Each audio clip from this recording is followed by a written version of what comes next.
A long way from the Maryland lab that saved his life, John Haverty walks around his Minnesota farm. Just 2 years ago, this would have been impossible. Attaboy, Doug.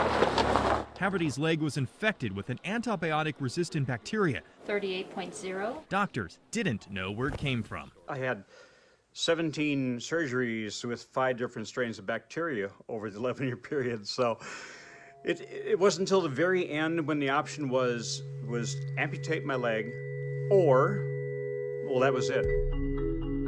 Doctors' best antibiotic treatments weren't taking down the bacteria infection threatening to spread beyond Haverty's leg. But there's a new experimental therapy, beneficial viruses. Viruses are even smaller than cells. COVID-19 is one of many viruses around. Some viruses can destroy bacteria. Those good viruses are called bacteriophages.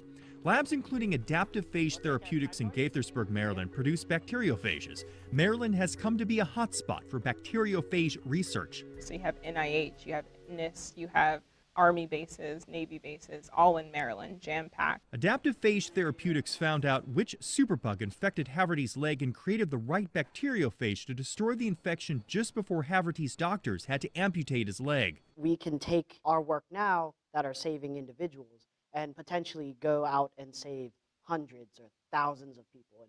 If these researchers appear a bit young, they are. They're both in their mid-20s, recent graduates of the University of Maryland, Baltimore County, one of the country's leading programs in bacteriophage research. During the Cold War, there were 2 ways to take on bacteria. The U.S. and its allies used antibiotics, such as penicillin and Z-Paks, because they were a one-size-fits-all approach. But the Soviet Union and its allies used bacteriophages. And to this day, bacteriophages are still available in pharmacies in former Soviet countries, but not here. Dr. Sardos Shirlaksvidi came from the former Soviet country of Georgia and was shocked when a friend of him told of a patient who died from a superbug infection. The CDC says 35,000 Americans die every year from antibiotic-resistant superbugs. Somebody just died, somebody's father, husband, friend, in the most developed country in the world, after undergoing one of the most sophisticated medical procedures. He died from a simple infection that probably could have been treated easily in Georgia, in the developing country where I came from. And so it just made no sense. He founded Intralytics, a bacteriophage producer in Columbia, Maryland. Using cutting-edge robotics, Intralytics can test and match bacteriophage viruses with the bacteria they kill faster than ever before. With antibiotic resistance rising, these Maryland scientists view it as a race against time.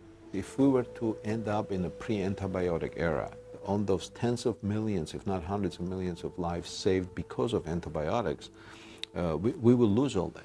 Researchers believe that with human trials underway, bacteriophage treatments will be available in American pharmacies in the next several years. On the wall of Adaptive Phage Therapeutics are pictures and descriptions of the lives saved through their bacteriophage therapy trials, but only one has a signature on it.